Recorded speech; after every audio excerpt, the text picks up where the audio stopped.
வணக்கம் நண்பர்களே, நான் தான் உங்கள் பிரபின் குமார்லேருந்து பேசுகிறேன். இன்றைக்கி நம்ம என்ன வீடியோ பார்க்க போகிறோம்னு சொன்னால், கலைஞர் மகளிர் உரிமை தொகை திட்டத்தில் ஆல்ரெடி பார்த்தீங்கன்னா 1000 ரூபா மாதந்தோறும் வாங்கிட்டுருக்கவங்களுக்கு பார்த்தீங்கன்னா ஒரு முக்கியமான அறிவிப்பு ஒன்று வெளியாகி உள்ளது.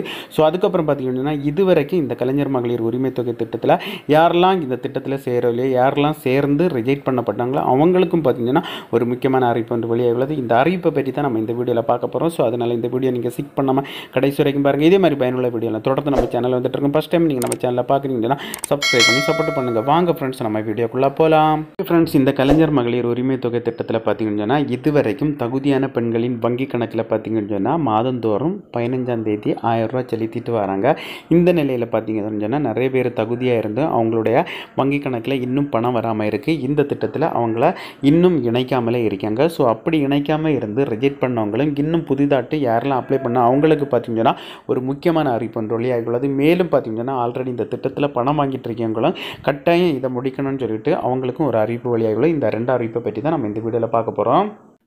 இதில் ஃபஸ்ட்டு பார்த்தீங்கன்னு சொன்னால் கலைஞர் உரிமை தொகையானது திமுக ஆட்சிக்கு வந்து 2.5 ஆண்டுகள் கழித்து வழங்கப்பட்டது.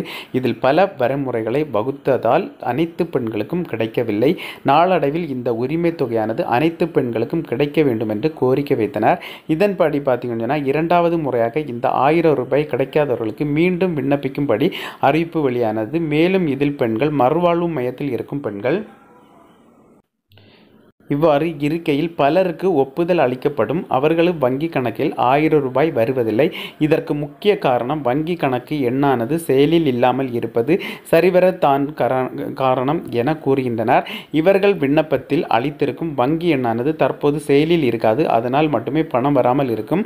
அதனை வங்கிக்கு சென்று மீண்டும் அப்டேட் செய்ய வேண்டும். இவ்வாறு அப்டேட் செய்யும் பொழுது இ-சேவை மையத்திற்கு சென்று புதுப்பித்து கொண்டால் தற்பொழுது கொடுத்துள்ள வங்கி கணக்கில் 1000 ரூபாய் வரும் என கூறியுள்ளனர். அதாவது பார்த்தீங்கன்னா நிறைய பேர் பார்த்தீங்கன்னா ஆல்ரெடி இந்த திட்டத்தில் இருப்பாங்க. நிறைய பேருக்கு இந்த திட்டத்தில் பார்த்தீங்கன்னா பணம் வந்துட்டு இருக்கு. ஆனால் இடையில பார்த்தீங்கன்னா பணம் வராமல் இருக்குது. இதுக்கான காரணம் பார்த்தீங்கன்னா அவங்களுடைய வங்கி கணக்கு ஆக்டிவில் இல்லாமல் இருக்கும். ஸோ அதனால பார்த்தீங்கன்னா உங்களுக்கு பணம் இது வரைக்கும் வந்துட்டு இருந்து 2-3 மாதமாட்டு வரலன்னு சொன்னால் நீங்கள் உடனடியாட்டு உங்களுடைய வங்கி கணக்கை நீங்கள் செக் பண்ணணும். அதுவும் பார்த்தீங்கன்னா நீங்கள் டைரெக்டாக உங்களுடைய வங்கிக்கு போயிட்டு உங்களுடைய வங்கி கணக்கு ஆக்டிவில் இருக்கான்னு சொல்லிட்டு நீங்கள் செக் பண்ணுங்கள். இதுதான் பார்த்தீங்கன்னா ஃபஸ்ட்டு இப்பொழுது பணம் வாங்கிட்டு இருந்து பணம் வராதவர்களுக்கான ஒரு முக்கிய அறிவிப்பு. அதுக்கப்புறம் பார்த்தீங்கன்னா இந்த திட்டத்தில் பார்த்தீங்கன்னு சொன்னால் ஆல்ரெடி நிறைய பேர் விண்ணப்பம் பண்ணி ரிஜெக்ட் பண்ணப்பட்டிருக்கு. நிறைய பேர் இந்த திட்டத்திற்கு இன்னும் விண்ணப்பம் பண்ணாமல் இருக்காங்க. ஸோ அவங்களுக்கு பார்த்தீங்கன்னா இப்போ கூடிய சீக்கிரத்தில் புதிய விண்ணப்பத்திற்கான அறிவிப்பு வெளியாக உள்ளது. ஸோ அந்த மாதிரி அறிவிப்பு வெளியாகும் போது பார்த்தீங்கன்னா இதுவரைக்கும் யாரெல்லாம் இந்த திட்டத்தில் விண்ணப்பம் பண்ணலையோ அவங்களும் விண்ணப்பம் பண்ணலாம். யாரெல்லாம் தகுதியாக இருந்து இந்த திட்டத்தில் இருந்து ரிஜெக்ட் செய்யப்பட்டாங்களோ அவங்களும் பார்த்தீங்கன்னா இனி புதுசாட்டு இந்த திட்டத்தில் பார்த்தீங்கன்னா புதுசாட்டு அப்ளை பண்ணிக்கலாம்னு சொல்லியிருக்காங்க. ஸோ இதற்கான தகவல் கூடிய சீக்கிரத்தில் வரும். மேலும் பார்த்தீங்கன்னா புதுசாட்டு யாரெல்லாம் ரேஷன் கார்டு இருந்தாலும் அவங்களும் புதுசாட்டு விண்ணப்பம் செய்யலாம். அதுக்கப்புறம் பார்த்தீங்கன்னா யாரெல்லாம் புதுசாக திருமணம் ஆகி தனியாக வீடு குடித்தனம் போய் புதுசாட்டு ரேஷன் கார்டு எடுத்தாங்களோ அவங்களும் இந்த திட்டத்தில் விண்ணப்பம் பண்ணலாம். ஸோ அதற்கான அறிவிப்பு இப்போ கூடிய சீக்கிரத்தில் வரும். ரிஜெக்ட் பண்ணவங்களும் கவலைப்பட தேவையில்லை. அவங்களுக்கும் இதற்கு புதுசாட்டு விண்ணப்பம் பண்ணலாம். ஃப்ரெண்ட்ஸ், ஓகே ஃப்ரெண்ட்ஸ், இந்த கலைஞர் மகளிர் உரிமை தொகை திட்டத்தில் எந்த ஒரு சந்தேகம் இருந்தாலும் நீங்கள் கமெண்ட் செக்ஷனில் கமெண்ட் பண்ணுங்கள். நான் கண்டிப்பாக ரிப்ளை பண்ணுறேன். இதே மாதிரி இன்னொரு நல்ல ஒரு வீடியோவில் சந்திக்கும் வரை உங்களோட மருந்து விடைபெறுவது உங்கள் பிரபின்.